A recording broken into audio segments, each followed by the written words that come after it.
আমাদের মধ্যে উপস্থিত আছেন মাননীয় অধ্যাপক পল্লাদ রায় এবং আজকের এই বিশেষ দিনের জন্য সংবর্ধনা জানানো হবে ওনাকে। আর তাছাড়াও কিছু বক্তৃতা উনি রাখবেন বাবা আম্বেদকরের সম্পর্কে, যেটা আমরা শুনে নেব। নমস্কার। বাবা সাহেব ভীমরাও সাকপাল আম্বেদকর তিনি 1891-এর 14 এপ্রিল জন্মগ্রহণ করেন। সেই হিসাবে 131 বছর পূর্ণ হল, অর্থাৎ 132তম তার জন্মদিন আমরা মনে করতে পারি।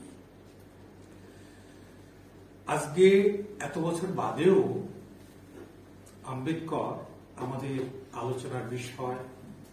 জীবনের প্রত্যেকটা মুহূর্তে তার যে অবদান, তার ভূমিকা বিশেষ করে শুধু ভারতবর্ষ নয়, পৃথিবীর সমস্ত মানুষের জন্য তার অবদান অনস্বীকার্য। কারণ পৃথিবীটা শুধুমাত্র ভারতবর্ষ নয়, আর বর্ণবাদ, অস্পৃশ্যতা কিংবা সমাজ কাঠামোয় উচ্চ নিম্ন জাতিভেদ শুধুমাত্র ভারতবর্ষে তা নয়, বিশ্বব্যাপী রয়েছে। সেই সমাজের বর্ণবাদ এবং জাতিভেদ, অস্পৃশ্যতার বিরুদ্ধে শুধু লড়াই করা নয়, সমস্ত মানুষের মধ্যে সমতার লক্ষ্যে সামাজিক অধিকার, রাষ্ট্রীয় অধিকার, অর্থনৈতিক অধিকার এবং সর্বোপরি শিক্ষার অধিকার, এগুলো নিয়ে তিনি যখন তার মতবাদ দেন, তিনি লড়াই করেন এবং মানুষকে জাগরণ ঘটানোর জন্য তার মধ্যে তার বাণী প্রচার করেন।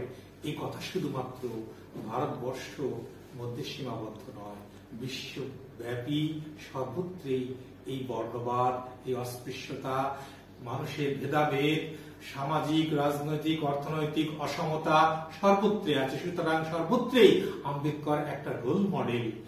তার বাণী, তার আদর্শ আমাদেরকে অনুপ্রাণিত করে, উৎসাহিত করে এবং সংগ্রামী পথে এগিয়ে নিয়ে যেতে সাহায্য করে।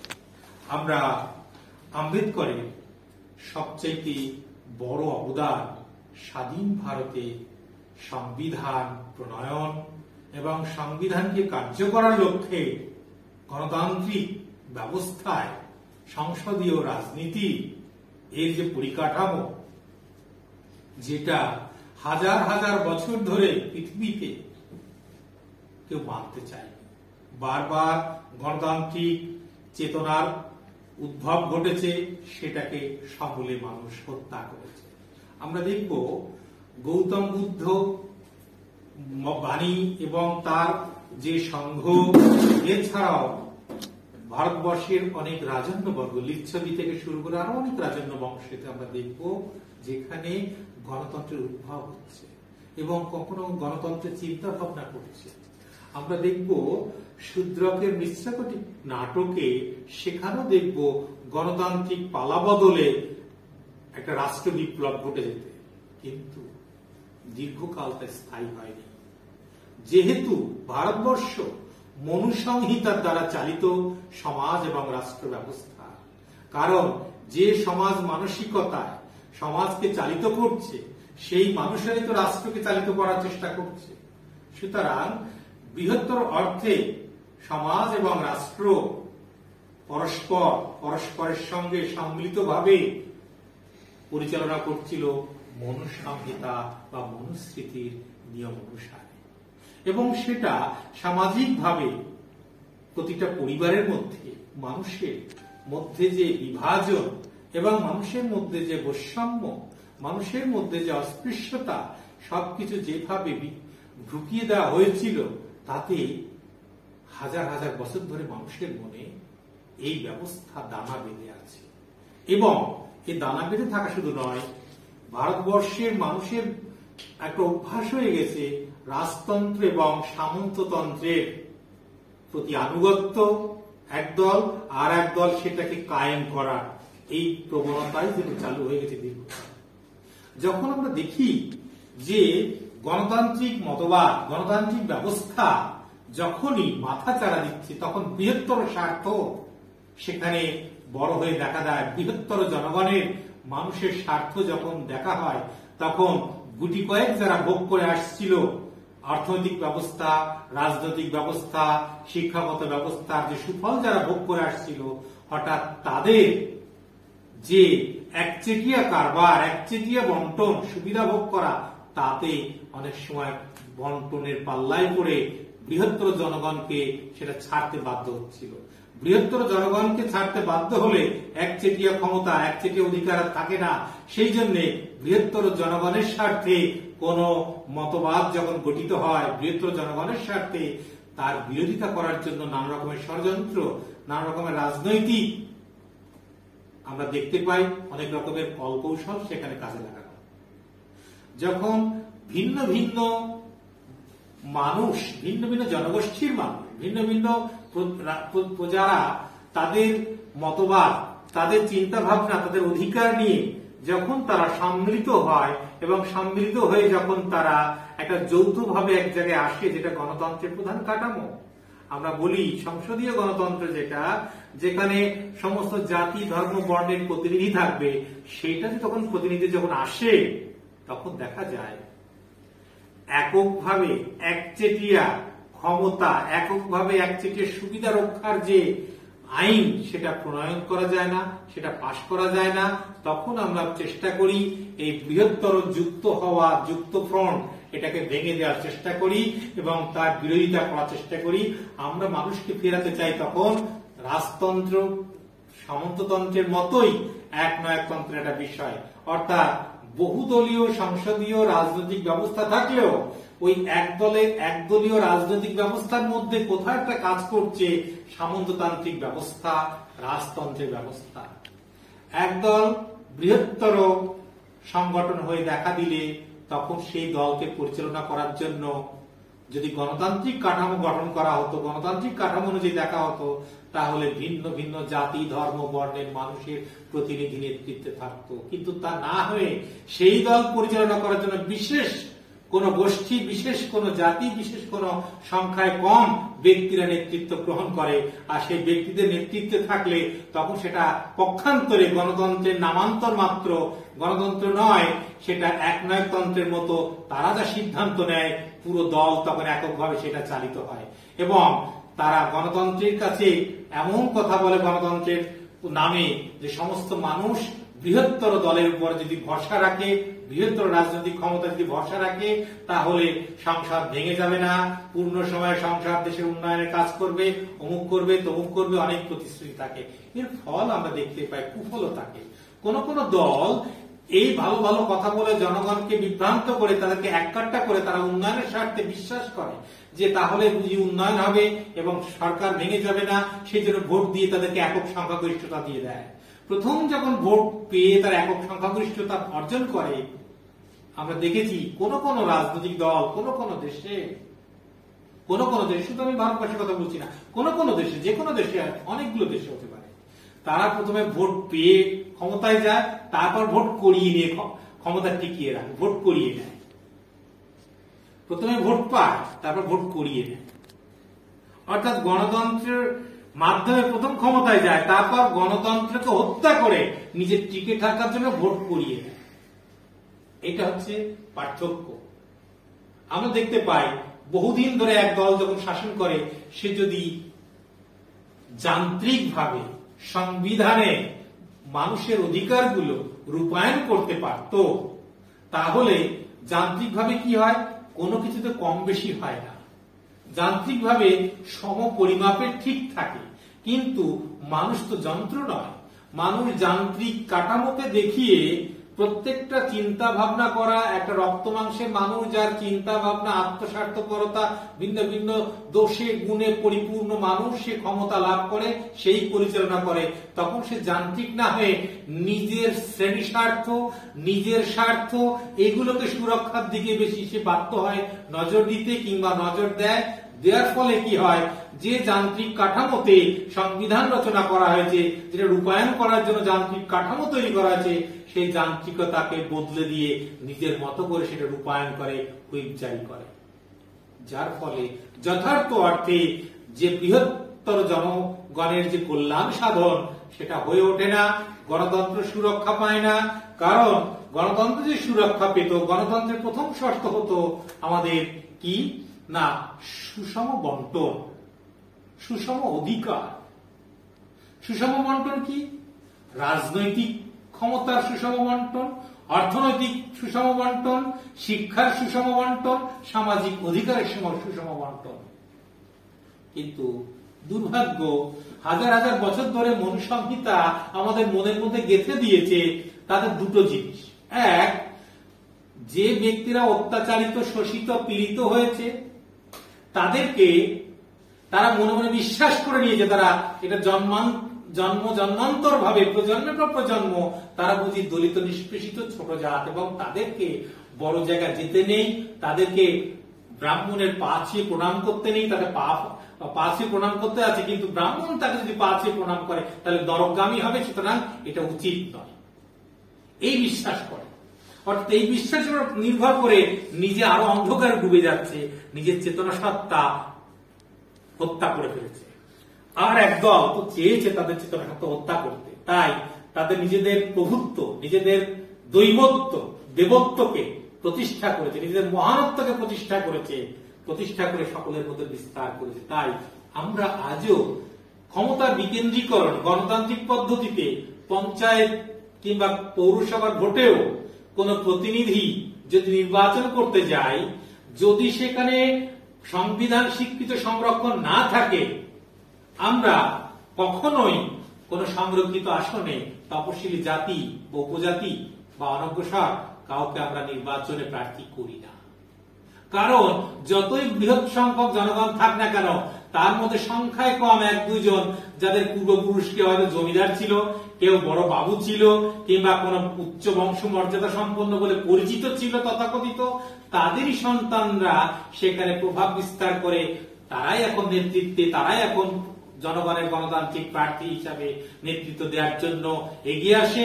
এবং এই যে বৃহত্তর দলিত, শোষিত, নিপীড়িত, অস্পৃশ্য মানুষ, তাদেরও বিশ্বাস হয় নিজেদের বুঝি আত্মশক্তি নেই, আত্মবিশ্বাস নেই, তাই তার সন্তান যখন যোগ্যতা অর্জন করে, লেখাপড়া শিখে, আম্বেদকরের সংবিধান সংরক্ষণ পেয়ে, সেই সন্তানের প্রতি তারা ভরসা রাখতে পারে না, সেই সন্তানকেও তারা প্রার্থী হিসাবে দাঁড় করিয়ে দিতে গেলে ভয় পায়, মনে করে বুঝি তার যোগ্যতা নেই কিংবা সে পারবে না, তখন আবার মাথা নত করে তথাকথিত মনুসংহিতায় যে বর্ণবাদের উপরে, বর্ণশ্রেষ্ঠ ব্যক্তির কাছে মাথা নত করে তাকে সেখানেই সে প্রার্থী করার চেষ্টা করে, তাকেই ভোট দান করে। আমরা তো দেখেছি অনেক ক্ষেত্রে সংরক্ষিত আসনে সংরক্ষিত ব্যক্তি প্রার্থী হচ্ছে, কিন্তু ওই সংরক্ষিত আসনে যে ভোট এবং রাজনৈতিক দলের যে কর্মকাণ্ড যারা করবে, তারা কিন্তু নেতৃত্বে কিন্তু ওই ব্যক্তি থাকবে না। ওইখানে নেতৃত্ব কিন্তু বৃহত্তর জনগণ সংরক্ষিত আছে, তাদের প্রতিনিধি যদি সংবিধানের নিয়মে ভোটে দাঁড়াতে বাধ্য করছে তাকে, কিন্তু ওদের নেতৃত্ব কিংবা ওখানে কে নীতি নির্ধারণ করবে, রাজনৈতিক মতবাদ কে দেবে, সেটা সংরক্ষিত কোনো ব্যক্তি থাকবে না। যতই সংখ্যায় বেশি হোক, সেখানে থাকবে কিন্তু সংখ্যায় কম যারা, বিশেষ করে তাদেরই প্রভাব প্রভুত্ব থাকে। এই কারণে আমরা গণতন্ত্র রাজনৈতিকভাবে বলুন, সেটা প্রয়োগ এবং তত্ত্ব দুটো ক্ষেত্রে অসাম্য রয়েছে। আসলে এই অসাম্য একটা জিনিস আমরা দেখতে পাই, এটা কিন্তু চিরকাল রয়ে গেছে হাজার বছর ধরে। তাহলে আমাদের গণতন্ত্রের কি লাভ হল? অর্থাৎ আমরা কোনটা দেখতে চাইছি মূলত? তাহলে কি মূলত কিন্তু আর কি বেশি কিছু না, পৃথিবীর সকল অর্থনৈতিক ক্ষমতা, পৃথিবীর যত রাজনৈতিক ক্ষমতা, সামাজিক ক্ষমতা, শিক্ষাগত ক্ষমতা এবং অধিকার, সবগুলো কুক্ষিগত করে রাখতে যারা চেয়েছিল হাজার হাজার বছর ধরে, তারা আজ সক্রিয় শুধু নিজেদের মধ্যে কুক্ষিগত করে রাখবে। এটা যখনই গণতান্ত্রিক পদ্ধতিতে বন্টন করতে গিয়ে যেটুকু বন্টন করার কথা, তার হয়তো বিন্দু মাত্র বন্টিত হয়েছে, সঙ্গে সঙ্গে সঙ্গে সঙ্গে তার বিরুদ্ধে নানা রকম মতবাদ তৈরি করে ফেলেছে। এই মতবাদ যারা তৈরি করছে তারা কি করছে, একদিকে সংরক্ষণ বিরোধী চিন্তা ভাবনা করছে, মানবতাবাদের কথা বলছে। তাহলে সংরক্ষণ বিরোধী এবং মানবতাবাদ এই দুটো একসাথে হয় না। আমি সংরক্ষণ তুলে দেওয়ার কথা বলছি কি জন্যে, বিশেষ যারা সংরক্ষিত যে তাদেরকে সংরক্ষিত দিও না, এদের দেশের জাতিভেদ বেড়ে যাচ্ছে, চিন্তা ভাবনা আমাদের ডিভিশন হয়ে যাচ্ছে, অনেক কথা ওঠে। কজন ফেসবুক বলুন, সামাজিক মাধ্যম বলুন, জনমত তৈরি করছে? কজন? 100, 200, 1000, 2000? ভারতবর্ষে 130 কোটির উপরে লোক। নিয়ে আসুন 100 কোটি, 100 কোটি চিন্তা চেতনায় তারা বলছে নিয়ে আসুন, তুলে দেয়, অবশ্যই তুলে দেবে। কিন্তু কথা হচ্ছে তুলে কেন দিতে বলছে? ওই যে বললাম, বিন্দু মাত্র সুষম বন্টন করলে, যখন এটা বন্টন হয়ে যাচ্ছে, যারা হাজার হাজার বছর ধরে বঞ্চিত তাদের মধ্যে বন্টন হয়ে গেলে, তখন এই ব্যক্তি ভাবছে সংরক্ষণে তারা পেয়ে গেল বলে আমি পেলাম না, আর আমি পেলাম না তাহলে সংরক্ষণ বন্ধ করলে ওটা বোধহয় আমি পাবো। এই ভাবনা চিন্তা করছে। ওটা তুমি পাবে, অবশ্যই পাবে, হাজার হাজার বছর ধরে পেয়ে এসছো, আজকে হঠাৎ পাবে না, এটা কি হয়? এটা কখনো কি মেনে নিতে পারে না। অভ্যাস যেটা পাওয়ার, সেই অভ্যাস থেকে বঞ্চিত হতে মুশকিল। আসলে লিখিত সংরক্ষণে এটা চোখে পড়ে, অলিখিত সংরক্ষণ চোখে পড়ে না।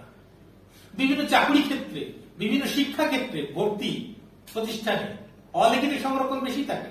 টেলিফোন, সুপারিশ ইত্যাদি, এইগুলো যেগুলো যায় চাকরির ক্ষেত্রে, সুপারিশ, এগুলো তো কোনো লিখিত সংরক্ষণ নেই। ওই চাকরিটা কে পাবে? যে বঞ্চিত হয় সেই জানে ওই চাকরিটা কার পাওয়া উচিত ছিল আর কে পেয়েছে। আমরা সর্বত্রই বুঝতে পারি যে কোথায় কে কি পেয়েছে, কিভাবে পেয়েছে, কিন্তু আমরা বলতে পারি না। এটা হচ্ছে কথা, গুণের কথা, সেটা আরো ভয়ঙ্কর কথা। আমাদের সামাজিক কিছু বিশ্বাস উপদেশ দিয়ে দেওয়া হয়েছে। তুমি পরদ্রব্য গ্রহণ করো না, পরদ্রব্য অপহরণ করো না, পরদ্রব্য দখল নিও না, ওটা পরের দ্রব্য। কাকে উপদেশ দেওয়া হয়েছে? উপদেশগুলো বানিয়ে আসছে যে শ্রেণীর মুখ থেকে, পৌঁছে দেওয়া হচ্ছে দরিদ্র শ্রেণীর শ্রমজীবী উৎপাদক, যারা কৃষক, শ্রমিক, এইসব শ্রমজীবী উৎপাদকদের মধ্যে এটা পৌঁছে দেওয়া হচ্ছে। কারণ তাদের মধ্যে শুধু এটা বলে ক্ষান্ত হচ্ছে না, তাদের ভয় দেখানো হচ্ছে একটা কি, এটা করা পাপ। পাপ দেওয়া মানে তার মানসিক ভাবে আগে বিধ্বস্ত করে দেওয়া, মানসিক শক্তি নষ্ট করে দিয়ে তাকে আগে পাপের ভয় দেখালে প্রত্যেকটা মানুষ ভীত হয়ে যায়। দরিদ্র মানুষ, অশিক্ষিত মানুষ, লেখাপড়া না জানা মানুষ, শ্রমজীবী মানুষ পাপের ভয় পেল, তাই সে কোন দ্রব্য গ্রহণ করলো না। তারপরের ভয়টা কি? পাপের ভয় যে না পায়, সামাজিক ভয়, অন্যায়। তারপরের ভয়টা কি? আরো যে এটা অপরাধ, একে শাস্তি বিধান করো, তারপর সামাজিক ভাবে বিচ্ছিন্ন করো, ওকে সমাজে ঘৃণিত করে দাও, ওকে শেষ করে দাও। কিন্তু কথা হচ্ছে এই যে সম্পদ, পরের দ্রব্য বলে তাদেরকে উপদেশ দেওয়া হচ্ছে, যাদেরকে উপদেশ দেওয়া হলো এই উৎপাদন তারাই করেছে। বৃহত্তর জনগণ, শ্রমিক, কৃষক, তারা উৎপাদন করেছে, তারা কেউ মালিক নয়। সেই সম্পদ যারা অপহরণ করেছে কৌশলে, নানা রকমের ছল চাতুরি করে, বুদ্ধির গল্প দিয়ে, তাদের আয়ত্তে রয়েছে এই সম্পদ।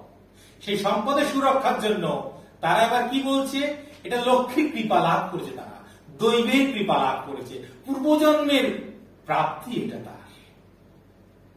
তোমাকে সেটা প্রচার করালো, অর্থাৎ ও ব্যক্তি লক্ষ্মীর পুজো করেছে, ও দেবতার পুজো করেছে, তাই এত সম্পত্তি এসেছে। ওই এতগুলো লোককে চুরি করেছে, তাদেরকে লুণ্ঠন করেছে, তাকে ঠকিয়ে নিয়েছে, এই কথা তখন চাপা পড়ে গেল। আচ্ছা, এই যে লক্ষ্মীর কৃপা লাভ হয়েছে, বহু লোকে বিশ্বাস করলো, দরিদ্র মানুষ, শ্রমজীবী মানুষ, তারা কি করলো?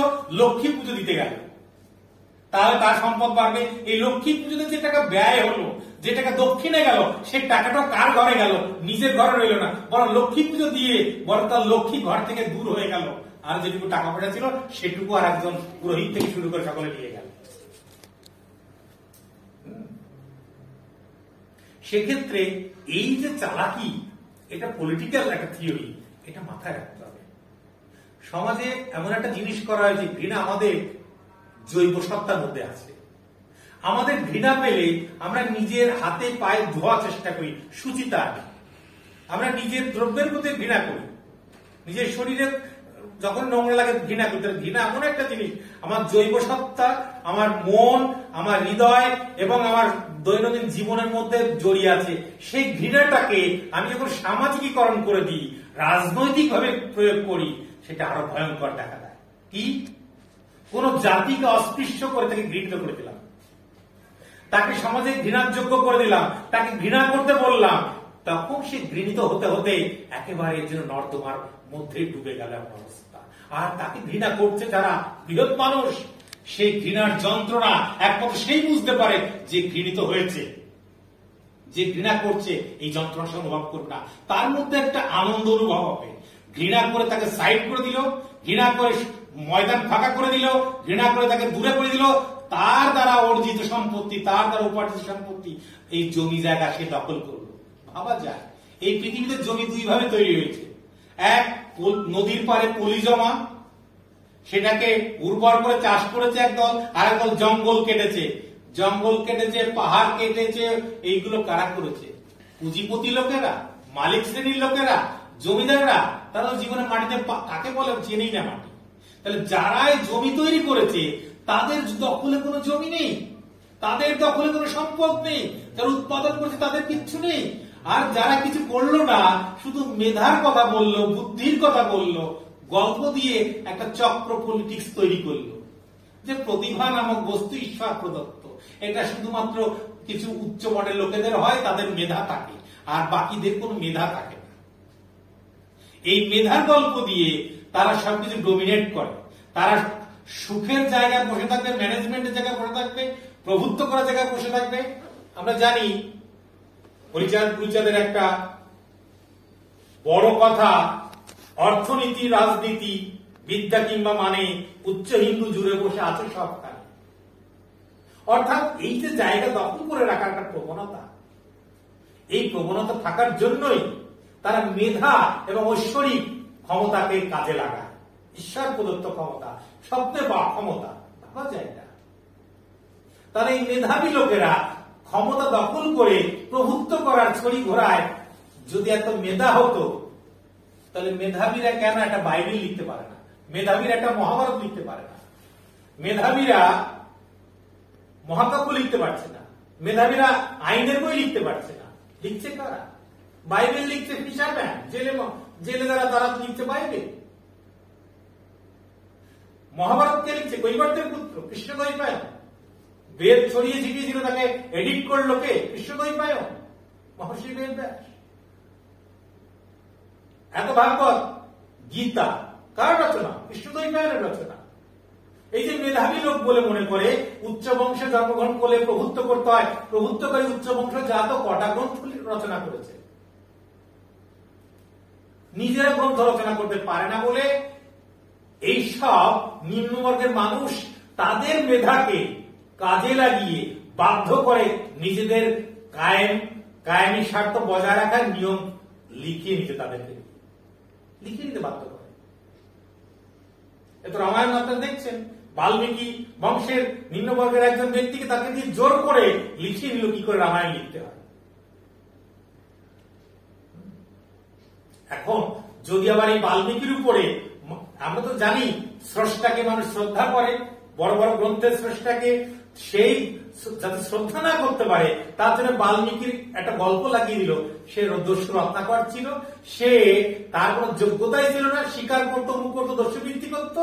সুতরাং একমাত্র ব্রহ্মার কৃপাতে সে রামায়ণ রচনা করতে পেরেছে। এটা নইলে ঈশ্বর ক্ষমতা না পেলে সে পেত না। অর্থাৎ যেন লেখক স্রষ্টা হিসাবে এই মর্যাদাটুকু না পায়, এটা একটা কৌশল। এটা মাথায় রাখা দরকার যে এই পলিটিক্সের খেলা চলছে, সেই পলিটিক্সের মধ্যে যারা হিসাব করে দেখছে না, এই ভূখণ্ডের মালিক যারা, যথার্থ মালিক যারা, টোটাল ভূখণ্ডে জমি যারা তৈরি করেছে, প্রত্যেকে যদি তাদের জমিটুকু ফিরিয়ে নেয়, দখলদার তাদের জমিটা ফিরিয়ে নেয়, যদি তাহলে এই জমি তারা কিন্তু এতকাল ধরে দখল করেছে, জমিদারি হয়ে ব্যবস্থা নিয়ে বসে আছে, এই জমিদারি থাকবে না। যারা উৎপাদন করেছে তাদের উৎপাদিত অর্থ কিংবা তাদের উপার্জনের অর্থ সুষম বন্টন করে নেয়, তাহলে অলস ভাবে যারা বসে বসে মেধার কথা বলে, পলিটিক্সের কথা বলে, না খেয়ে মরবে তারা। বুদ্ধি বিক্রি করবে কার কাছে? কে কিনবে তাদের বুদ্ধি? বুদ্ধিজীবীরা বুদ্ধি বিক্রি করে না, বুদ্ধিকে কেনে না, বুদ্ধি বিক্রি করছে। বুদ্ধি বিক্রি তো নয় এরকম, বুদ্ধিকে কাজে লাগিয়ে লুট করছে সে টাকা পয়সা, প্রতারণা করছে টাকা পয়সা। ওটা হচ্ছে প্রতারণার বুদ্ধি, লুট করার বুদ্ধি, মানুষের মাথার উপরে পা রেখে শোষণ করার বুদ্ধি। একে যদি বুদ্ধিজীবী বলা হয় তবে বুদ্ধিজীবী যথার্থ হয়। তাহলে বুদ্ধিজীবী কাকে বলছে? গায়ে কেটে, গায়ে গতরে কেটে নিয়ে আসুক তো একটু টাকা উপার্জন করে।